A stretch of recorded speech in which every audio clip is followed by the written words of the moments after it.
An Army combat veteran from West Virginia named Jonathan Gensler told me a story about his friend and a fellow soldier named Benjamin Tiffner, who was killed by a roadside bomb targeting one of many slow-moving, highly flammable fuel convoys in Iraq in 2007. These convoys operated constantly, bringing fuel to bases for everything from filling up their vehicles to keeping warm and charging their batteries. And it was John's story that taught me the importance of building unlikely alliances to end fossil fuel dependence, in this case, between warfighters and environmentalists. And it's a process that starts with telling stories that prioritize the same solutions, even when we might not always share the same reasons.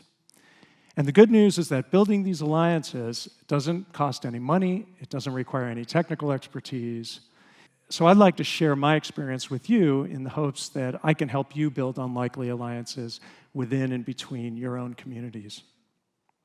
John Gensler also told me about the scout platoon that was attached to his unit, scouts being a highly specialized group of soldiers that were responsible for gathering intelligence about the local operating environment.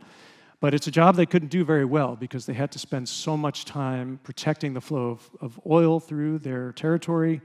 And it was just very simply, their unit had such a high demand for oil that everybody in that unit had to, at some point, help protect the flow of that oil. Each morning, the scout platoon would head out. It would receive a convoy incoming to the base so that that night they would have enough fuel to fill up their vehicles and go out the next day to protect the next day's fuel convoy. And over the course of the wars in Iraq and Afghanistan, nearly 1 in 24 convoys resulted in a casualty. And as a result, the US military began exploring ways to reduce its fossil fuel dependence in the name of operational security and mission readiness. So I thought this was a narrative that was missing from the climate debates. So I used these stories to make a documentary film called The Burden, with the goal of expanding the movement to end fossil fuel dependence, yet mindful of the irony that the US military is responsible for no small amount of carbon emissions, responsible for 3% of the daily US oil consumption, and the largest institutional consumer of oil in the world. Now, just because someone makes a film, there's no guarantee that it's going to be seen, and especially be seen by the right audiences. So, and especially with the way communication or the way information comes at us these days, it's hard for films to get noticed. So, to really have the desired impact, it was critical to identify prospective allies beyond the traditional film festival circuit, to reach audiences outside what can sometimes, to be honest, feel like an environmentalist echo chamber.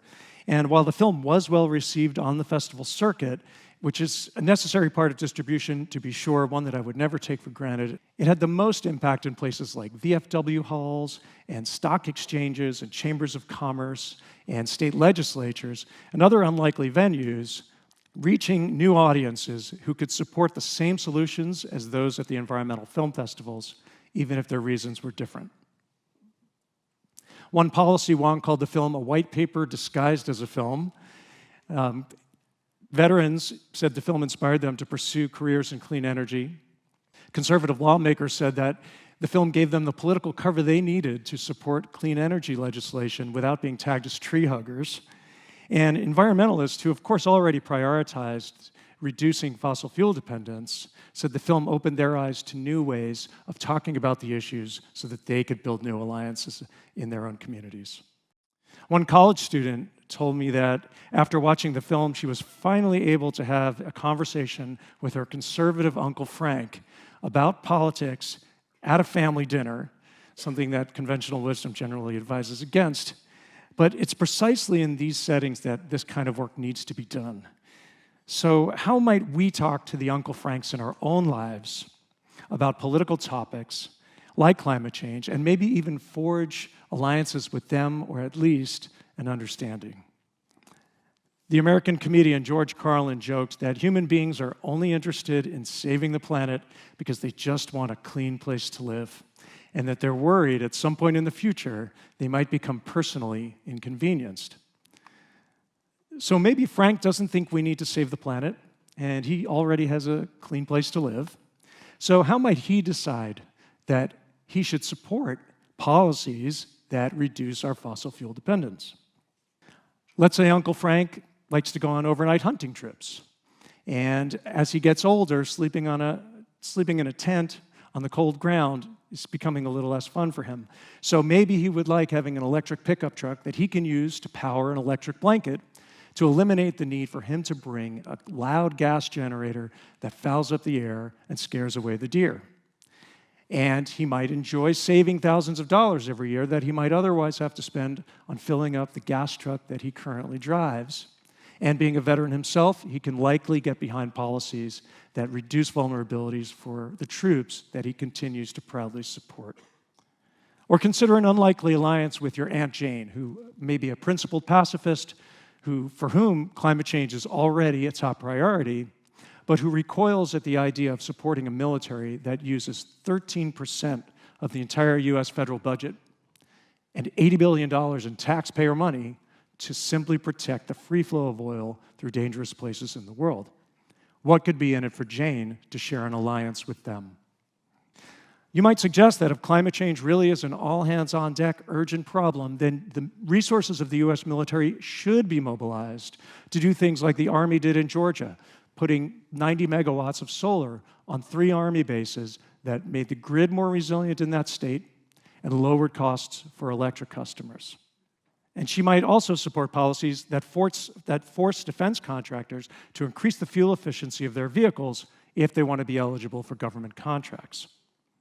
Or policies that give contractors incentives to develop microgrid technologies that can be deployed for civilian purposes so that communities can stand back up on their feet after natural disasters, and then technologies that can be exported around the world that can help reduce conflict elsewhere by simply helping people keep their cell phones charged, their medicines cold, and their kids in school. Frank and Jane might not share the same reasons for trying to solve the problem, but they can share the solution. Now, we've all heard of greenwashing, where companies talk a good game on sustainability as a way to gloss over the environmental damage that they continue to do. But I would say the opposite of greenwashing, where companies avoid discussing their sustainability success stories, is a bigger problem. In the way that we need to have these conversations across the dinner table, we also need companies to lean into their sustainability stories in their marketing communication and not avoid the topic because they fear that it's too political. So in a time when green hushing is unfortunately a thing, telling the right stories can help businesses show their shareholders and their customers what's in it for them. Now, in the clear-eyed realism department, it's true that not everybody's a good listener, and sometimes conversations don't work.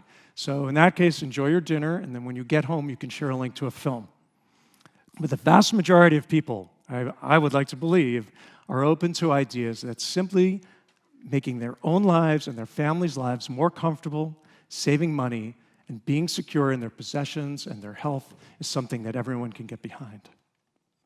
It's all about protecting blood and treasure. It's the same motivation that drives the military to maximize the availability of their resources while minimizing the risks that come with acquiring and using them.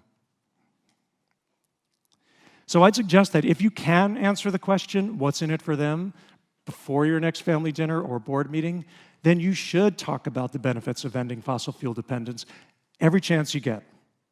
There's something in it for everyone when it comes to cleaner air and water, healthier kids, lower fuel costs, stronger national security.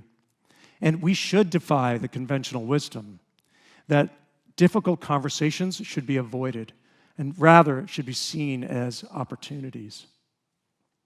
Now, we still need some of you to work on all the great technological innovations like hydrogen and fusion, so please don't stop all those great things you're cooking up in your laboratories. But I would suggest that decades from now, historians might look back and say that the greatest obstacle to achieving a rapid, sustainable energy transition was not technological. That in the early 21st century, we already had enough technology to achieve that transition.